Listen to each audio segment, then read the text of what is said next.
Hello, Renaissance artists, and welcome to our 8th module of the Renaissance Academy in Year 2. For the next 2 weeks, we are going to be studying painting a dog, and then the next week we are going to paint a bird. And we are choosing to put these in your Renaissance Classical Impressionism art education because we believe that painting animals is very much a part of making you a well-rounded artist. So we did horses last year. So this year I really wanted to focus on dogs as well as birds, two very different creatures. And we'll focus more on painting fur with the dog as well as capturing that emotion that we all love in dog faces. So I encourage you to find a photo of a dog that you really enjoy. Hopefully it's maybe one that you own or can have access to look at and get to know. Okay, so we are unable to paint a dog from life. So this week and next week, I am going to be working from photos. But you get the idea, and I hope that you do find a dog and are able to practice this. A cat would work just as well. So we're gonna focus on painting fur and capturing emotion of our fuzzy friends. Okay, let's jump in. Okay, so to begin, I have an 11 by 14 linen panel right here.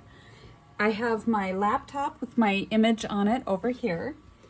And then I'm going to be putting my palette down low, but I'll lift it up every now and then to show you the colors that I'll be using. So I will mostly be using titanium white, yellow ochre, burnt sienna, and ultramarine blue. I have a little bit of green, phthalo green, and alizarin. I may or may not use some cad yellow and some cad red. If I need them, they're there. If not, then whatever. So, and I have a little bit of linseed oil and my odorless mineral spirits down here. I'm going to start out by toning the canvas.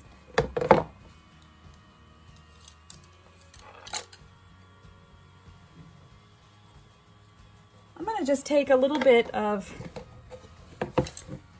burnt sienna, yellow ochre, maybe a little blue in there just to tone it down a little bit. All right, so I will get this done and come right back. Now I chose to do a wolf today because it's pretty close to a dog, same idea. But I also thought, you know, it'll give you the advice that you need to paint your dog if that's what you'd like to do. But wolves are so intriguing and very interesting, and a lot of people are really interested in them. So if you want to do this lesson step by step, you're welcome to do that too. That's fine. So now I'm going to come back to, this is a size 4 flat. And again, I'm going to just draw in place with a little bit darker color. I'm sitting back in my chair and I'm assessing exactly where I want the size and placement for this wolf. So we're just going with the straight on shot, but I think I want to give him enough sense of space on this canvas to feel interesting. So if I put him about in here, and his neck comes down like this and his back, I mean, it's pretty much exactly composed as it is in the photo that I'm looking at.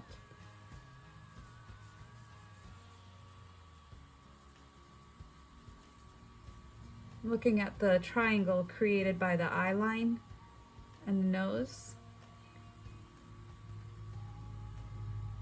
I'm looking at the space I'm allowing that on my canvas. And this triangle here that occupies this space from the eyes to the nose seems kind of larger given the scale that I have on my whole canvas. So I may have to size down this triangle a little bit. And that's okay, I can just smudgy it out and make it a little bit smaller. Eye line and triangle. And then the amount of forehead above here, I'm going from the socket where the eye is inside here. It creates this sculptural feeling that would be his temple. And the side of the forehead up this way. And this is all that passage going from the eye socket on the lit side, right here. And this is the one in shadow on this side, coming down like this. And his expression is just so magnificent. I really want to try to capture that And so you want to ask yourself, what is it about the angle of this animal, the tilt of their head, what is giving it its character in this shot?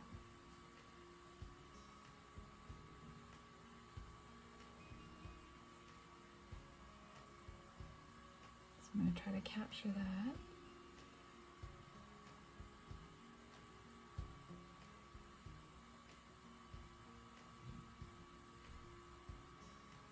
And I'm seeing that the bridge above the eye socket, right about what would be his eyelids, is sort of casting this look over his eyes, where they look almost sort of half shut, which gives it a lot of character. So I would do its wise.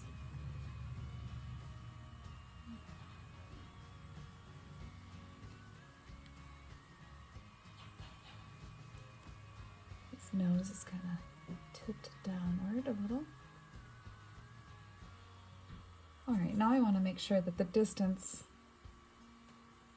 of everything is going to feel accurate. So there's the side of his muzzle over here, the side of his eye ends right here. I'm looking at the distance from the end of his eye to the side of his face over here. And then the edge of the fur comes out about to there. So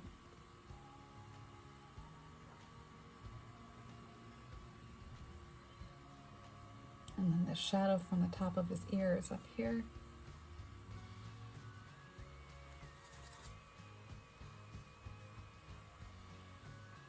And the side of his face has this triangle of shadow that comes up to the edge of his ear here.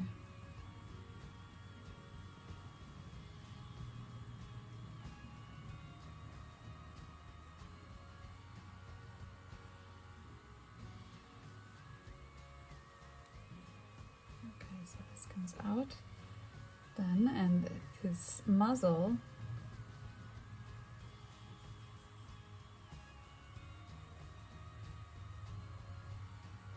is strong angles that define the form.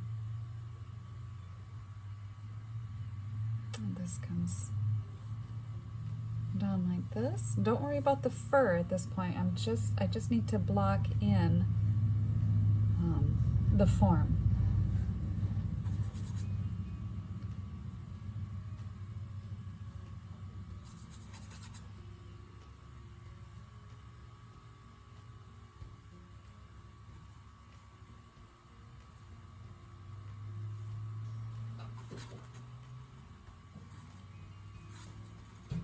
So I'm mixing up a stronger blue and brown mixture, and this is going to be my darkest value in here. It comes down like this. Really gives us the form of the side of his face. So that shadow's here, and there's a darker value coming like this.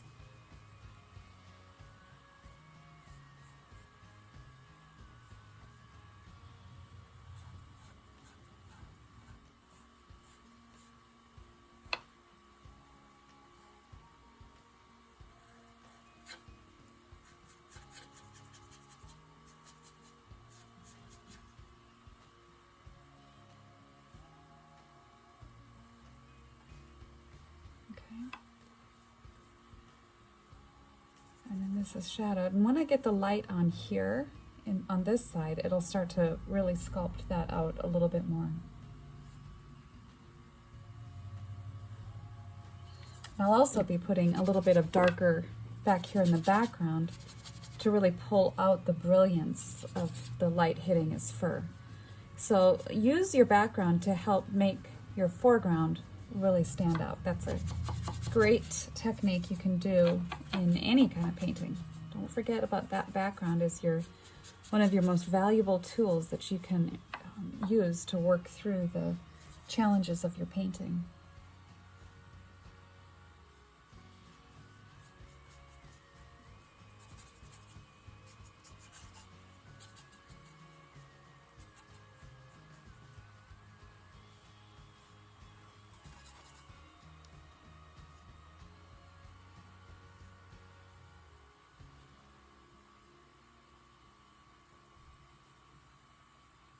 So then this background over here is going to be lighter, which works for my advantage because I've got darker values over here. And so it helps me if this is lighter back here. I may even just take and rub some of that out, just to play with that a little more.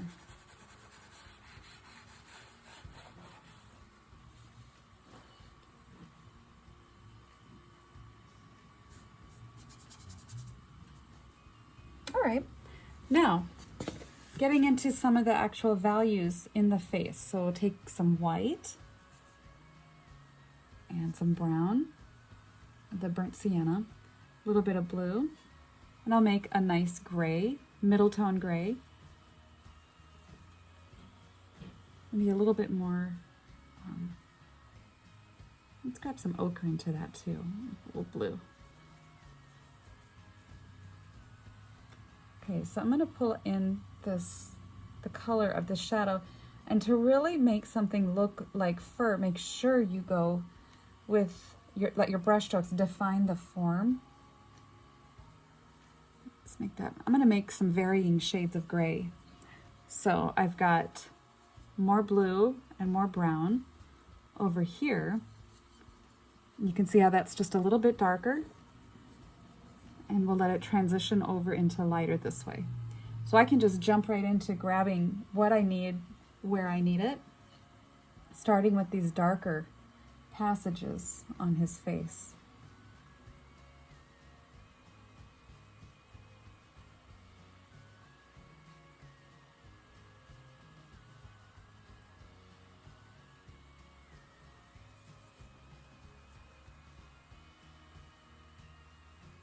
And I'm squinting down at that picture over there just to really see where the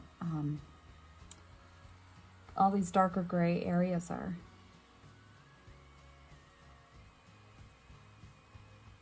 A little bit lighter to define the form, that side of his face.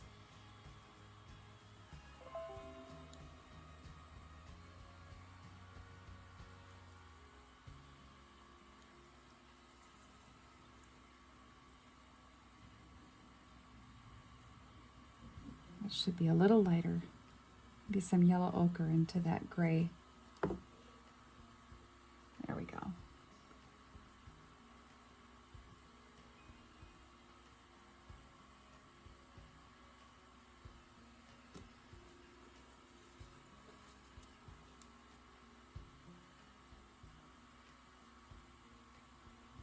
The trick to making fur look like fur is to not overwork it.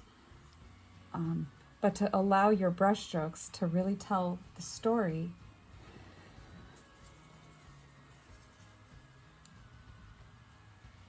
That's too dark. So trying to keep my piles of color more pure. This is the lighter gray, medium, darker. Just going into them like that.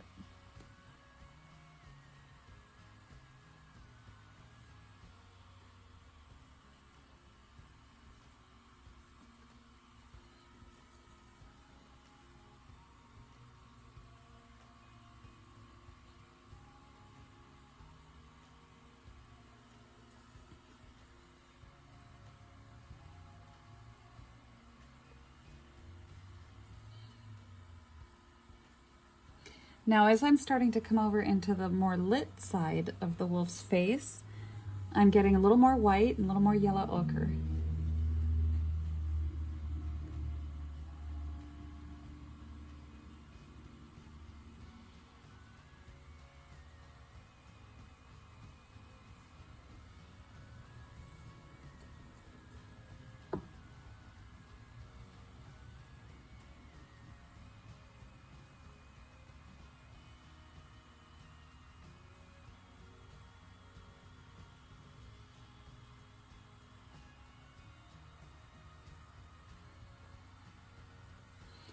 And then over here on the side where it's the strongest light, I'm going to take a little bit of cadmium yellow, just a tiny bit, into my white.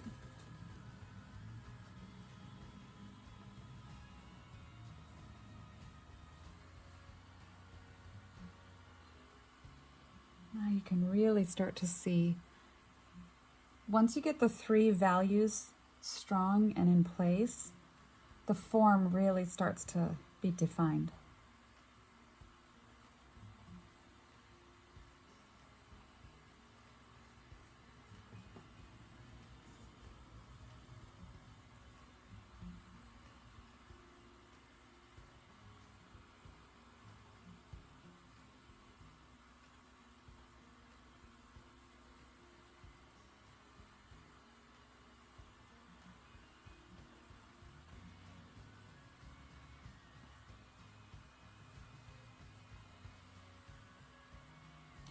As we go around down under the jaw, gets a little darker down here, just a little.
Putting in little spots of more yellow ochre, a little more sienna.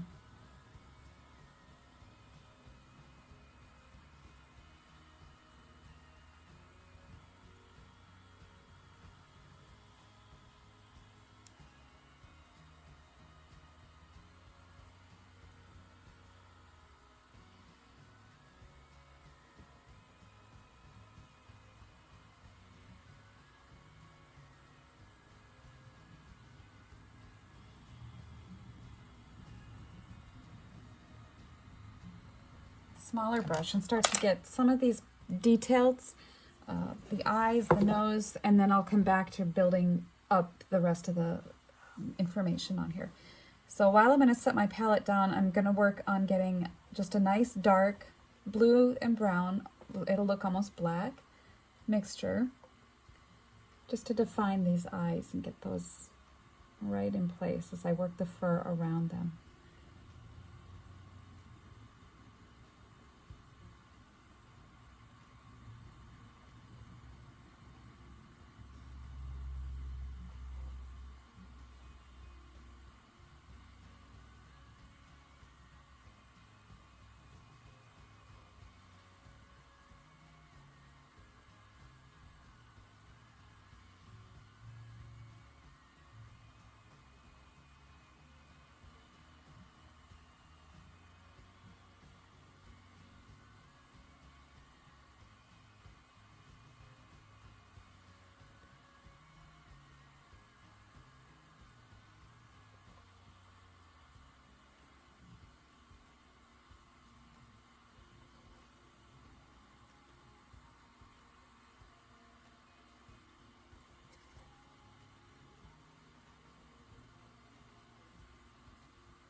Okay, when I squint down at that nose, there's some lighter passages in here.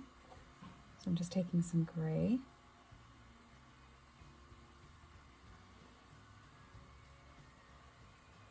Because it's shiny and wet, it's picking up the shine from the ground and it's shining it around the nostrils. So just kind of working out that shape in here.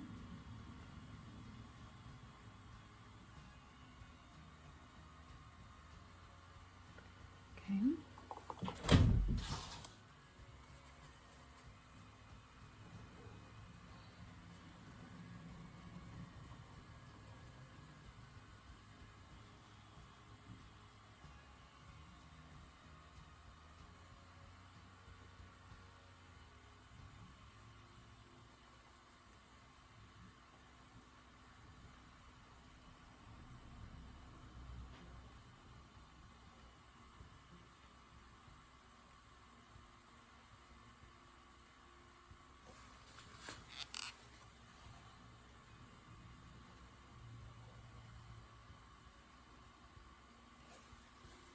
little shine there.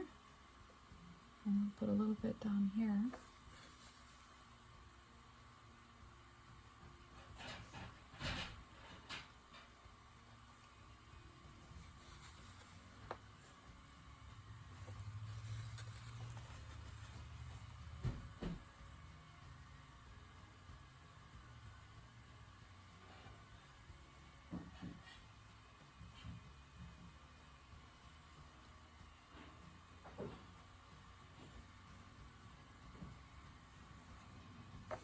All right, now coming back into the eyes, they're pretty much just pure yellow ochre. I can maybe grab a little bit of cadmium yellow, just a little.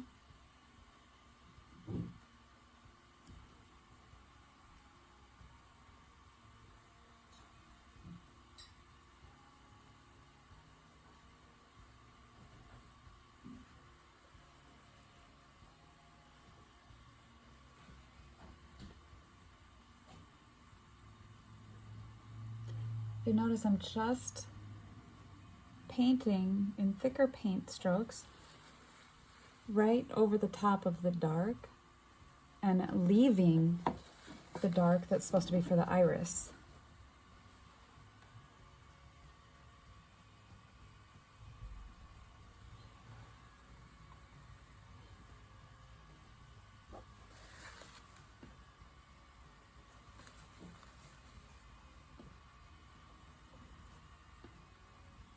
I mean the pupil.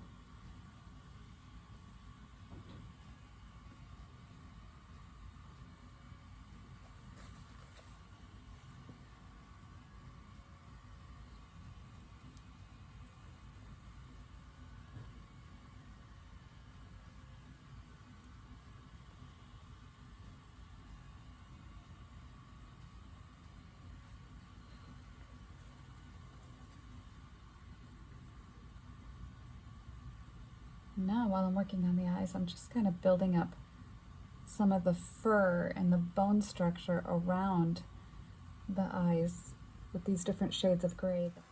All right, so since this eye is a little bit more in shadow than this eye, I'm not going to give it quite the attention that this eye is getting. So I will give this a little bit more, but we're going to let this one really sparkle. And so if I zoom in like this, I can see it, of course, much better.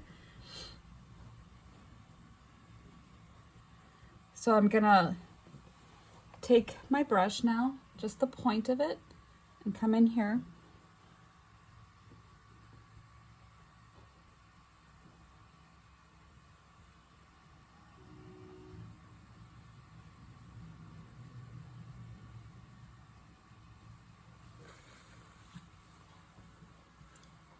And cleaning up the lines.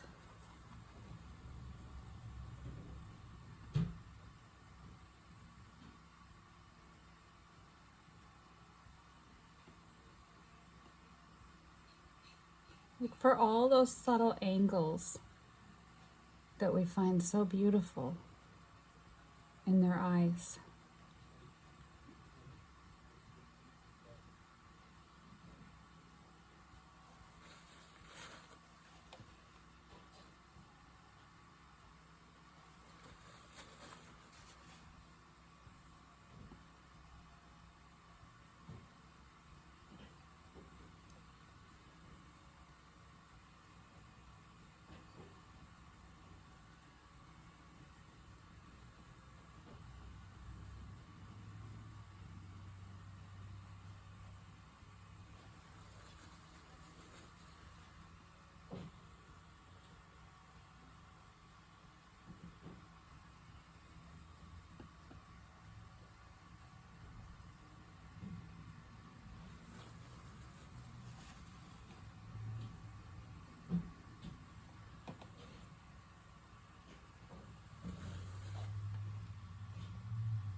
I'm just sculpting out the bridge of his nose. As it comes down, I'm putting just a subtle highlight on this side as the light hits that ridge, like that.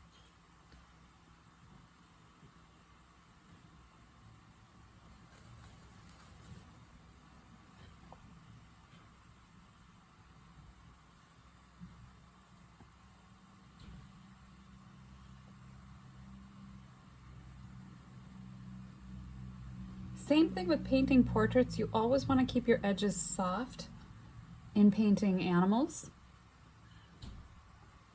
Unless it's something that's obvious, like a hoof or maybe the sharp, crisp turn of the ear.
A little more blue into this side, the cooler tone of his face will give it more of that sense of being in shadow.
So now in painting fur like this, I'm squinting down and I'm looking at the color of the fur that is underneath the detail. And it's mostly just sort of this soft gray, muted gray, brown. And I'm keeping my brush strokes loose to sort of define the form as it lays back down this way. I'll come back over this now with a little bit of the darker paint, the blue and brown, to get in a little more of this definition as I saw it coming back from his ear this way.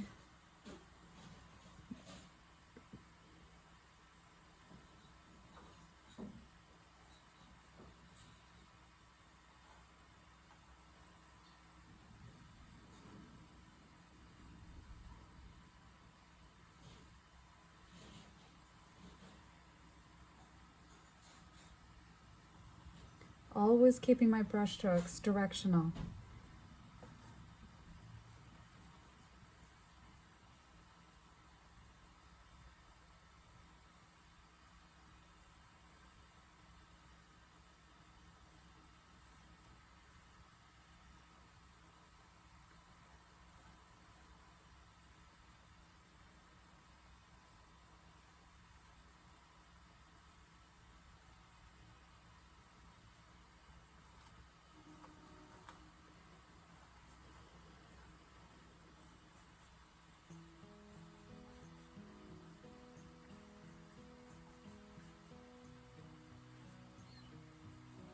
And there are some nice passages back here where there's just this beautiful blue bounced from the sky onto his coat. Get that in place a little thicker paint, wider as we get down here where the fur starts to really create sort of this glowing effect under his chin and his whole beautiful collar.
Trying to get the muscle suggestion in the shoulders here, using directional strokes to really help pull that feature out, a little bit more of musculature in the shoulder passage.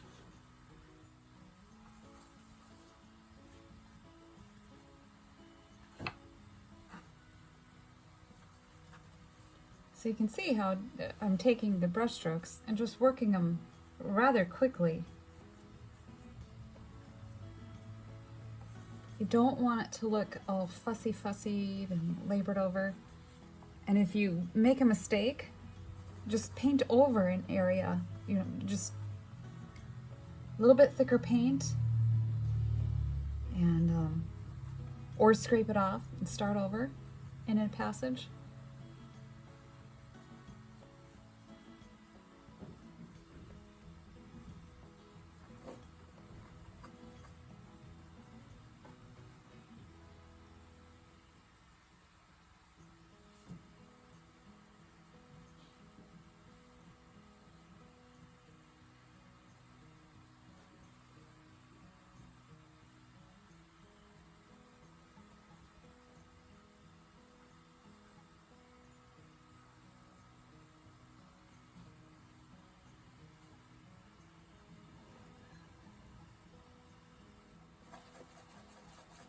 A little more yellow ochre into my blue-gray mixture.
Now to create some of these illusions where the fur takes on a wispier effect, I just wipe my brush off very well in between swipes. And I allow it to just sort of stagger and dance just a little. You don't want to go crazy.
Just want to take a little bit of a blackish color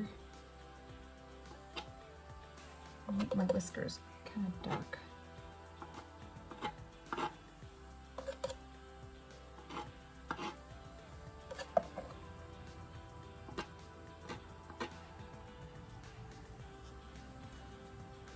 Just a suggestion. Okay, and that's a wrap.